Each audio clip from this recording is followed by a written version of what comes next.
Là, excusez-moi, mais c'est mon petit moment de gloire. Hein. Là, c'est mon petit moment de gloire. Là, je vais régler mes comptes. Je vais régler mes comptes avec certains et je ne vais pas dire leur nom et machin et trucs, etc. OK? Voilà. Les chemtrails sont réels, mais le poison est dans le carburant des avions, selon RFK Junior. Vous vous rappelez que depuis le début de ces émissions avec 17, décodeurs, etc., je dis attention à cette idée de chemtrail, comme quoi c'est des avions avec des réservoirs dedans et le pilote appuie le bouton chemtrail parce que c'est juste stupide de croire à ça. Simplement parce qu'il faut penser qu'il y a des gens en dessous et que ce gars, ce pilote de ligne, il a sa famille en dessous, donc il ne va pas le faire sous la famille. Et si lui, il ne le fait pas sous sa famille, il sait que quelqu'un d'autre va le faire, donc il va dénoncer le système. Le système ne peut pas être aussi flagrant. D'accord? Et donc, je dénonçais ça et je disais, parler de chemtrail en mode, tu sais, avec les gros réservoirs qu'ils mettent dans le ciel et tout, ça décrédibilise ceux qui parlent du vrai problème de ces traînées d'avions qui est la géo-ingénierie. Et donc, il s'agit de traînées créées chimiquement, mais qui provoquent des condensations. Et tout ceci est là pour la géo-ingénierie. Moi, je disais depuis le début, la seule façon pour que ceci soit fait, caché devant les yeux de tout le monde, tu vois, que tout le monde le voit mais personne ne le comprenne, c'est de le mettre dans les carburants. Et j'avais parlé de l'exemple de Volkswagen qui avait faussé ses tests et que dans les carburants, enfin de ce qui sortait de la pote d'échappement des Volkswagen pendant une période, c'était très toxique, tu vois. Je dis, il peut faire ce genre de choses aussi en mettant des métaux lourds dans le carburant, soi-disant pour des questions techniques, pour le moteur, les performances et tout ça. Et en fait, ces particules lourdes, particules de métaux lourds, finissent par devenir la base sur laquelle se rassemblent les gouttelettes et tu as cette condensation qui se forme qui finit par donner un nuage qui peut donner la pluie, blablabla. Bla, bla, bla.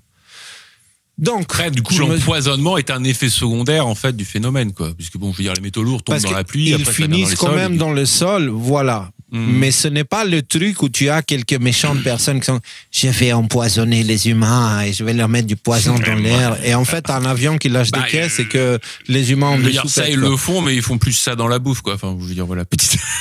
Non, mais c'est ce que je veux dire, c'est qu'il faut s'éloigner des caricatures et des scénarios trop simples. Et je disais ça et je me suis pris des attaques, et des insultes, et des menaces, et de tout ce que tu veux, par ceux qui ont besoin des réponses faciles. Bon, soit, c'est leur choix.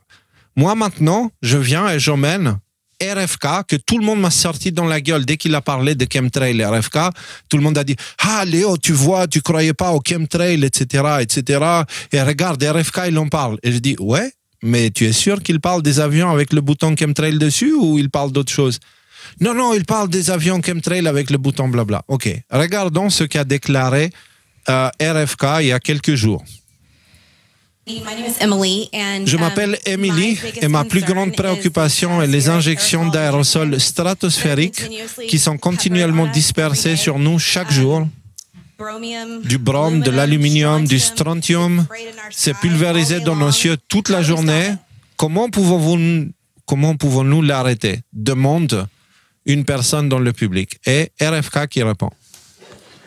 Cela ne se passe pas dans mon agence.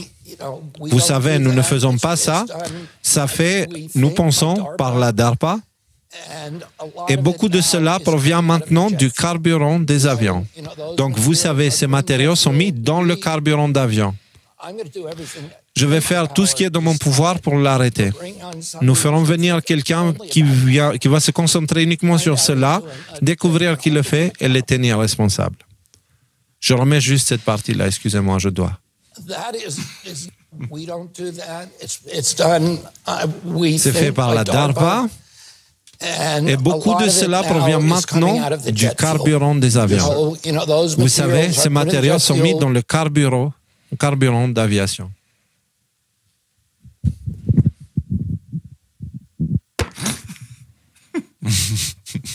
Léo drop the mic. Ok, j'attends à vous qui m'avez insulté, avez passé votre temps à me réduire, à me faire plein de choses pas sympas.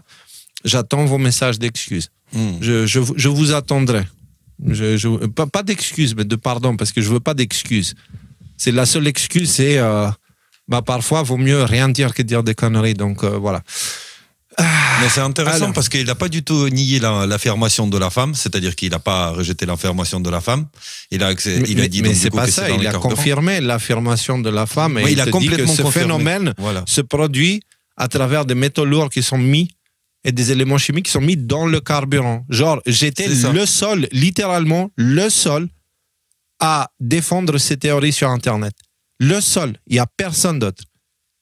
Et pas seulement ça, mais je me prenais toutes sortes d'attaques. Maintenant que RFK, ce gars qu'ils m'ont envoyé dans la gueule, tu vois, genre, chemtrail. Bon, maintenant RFK, il est d'accord avec moi. Voilà. Excusez-moi, c'est la preuve que RFK, c'est de l'opposition contrôlée. Hein. Non, ça va, je déconne. C'est bon, c'est bon, ça va. Non, mais voilà, est-ce qu'ils vont le taxer, lui, d'opposition contrôlée? Parce qu'avec moi, on l'a fait. Parce qu'il est tenu par les sionistes. Attends, qui c'est qui nous avait sorti ça il y a pas longtemps? Il y a eu toute une... C'est vrai que quand tu vois le déchaînement qu'il fait RFK, tu parles des vaccins de RFK dans les sujets d'après ou pas? Parce qu'il en a fait une belle aussi de ce côté-là.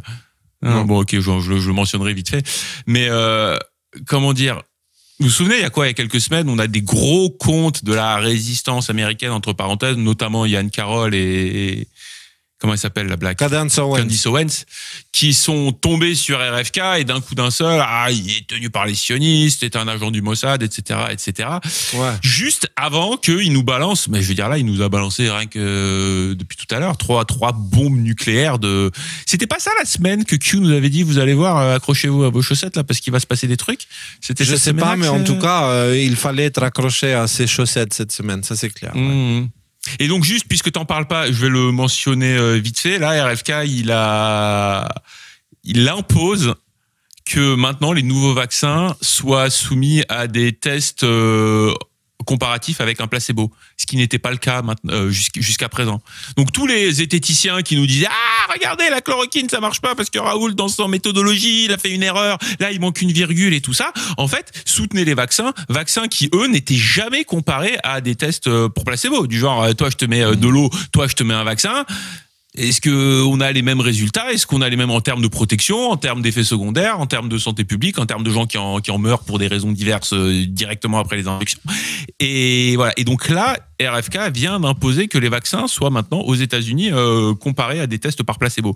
Donc tenu au même standard que les médicaments en fait, parce qu'apparemment ils ne l'étaient pas. Et donc tu pouvais appeler vaccin tout ce que tu voulais. En gros. Et mais ça soulève déjà cette question majeure, cruciale, capitale. Comment ça se fait qu'il ne l'était pas? Je veux dire, à la rigueur, on peut même dire, bon, d'accord, la protection des fabricants de vaccins, c'est parce qu'ils prennent des gros risques, et puis dans des ok. Ce que je veux dire, c'est que si t'es très, très dans le système à penser que Big Pharma veut ton bien, tu pouvais trouver des arguments qui pouvaient faire du sens quand on les creusait pas trop sur le fait que, les fabricants de vaccins n'étaient pas tenus responsables des effets secondaires des vaccins. Même si, selon moi, ça tient pas la route. Mais que on n'ait pas ces tests-là, la question maintenant elle est posée là. Quoi, c'est vrai, on faisait même pas, on les testait pas en fait les vaccins. Les vaccins n'étaient pas testés. Et toute la team zététique, j'aimerais bien savoir ce qu'ils ont à dire là-dessus. Comment il s'appelle mon copain là, Assermandax là de Tronchambier. Voilà, j'aimerais bien t'entendre t'exprimer là-dessus. Et tu sais, il faut que je revienne un petit peu sur cette histoire des traînées d'avion, toujours révélation des RFK. J'avais donné la version exacte pour pouvoir couvrir parce que j'avais tout donné, tout le plan. Tu vois, ils le mettent dans le carburant des avions et ils n'utilisent pas autant les avions de ligne pour ça qu'ils le font avec des avions de Google. J'avais expliqué, quand vous voyez les quadrillages dans le ciel, allez regarder à quoi ça ressemble un plan de vol d'un avion de Google pour la photographie qui sert à Google Maps. Allez voir à quoi ça ressemble le plan de vol. Le plan de vol, donc, c'est le trajet que l'avion parcourt. Allez voir et regardez ensuite les quadrillages dans le ciel. Genre, c'est littéralement Google, avec ses avions qu'il fait les photos, il y a le carburant dedans, ça fait des quadrillages dans le ciel et ça peut couvrir une énorme partie du ciel juste avec un avion. Et ça, déjà, c'est beaucoup plus facile à réaliser et aussi à comprendre, tu vois, et à faire d'un point de vue énergie consommée, d'un point de vue matériaux consommés, d'un point de vue personnes impliquées, des risques à prendre pour que ces choses-là ne soient pas exposées, tu vois. Parce que l'avion avec le bouton chemtrail qu'on m'a envoyé je sais pas combien de fois, excusez-moi, mais éloignez-vous d'Internet, quoi. Vous n'êtes pas fait pour, si vous croyez à ce genre de choses. Excusez-moi, là, je suis juste... voilà. Et du coup, tous ceux qui m'ont insulté, j'attends vos messages. Je vous pardonne. Voilà.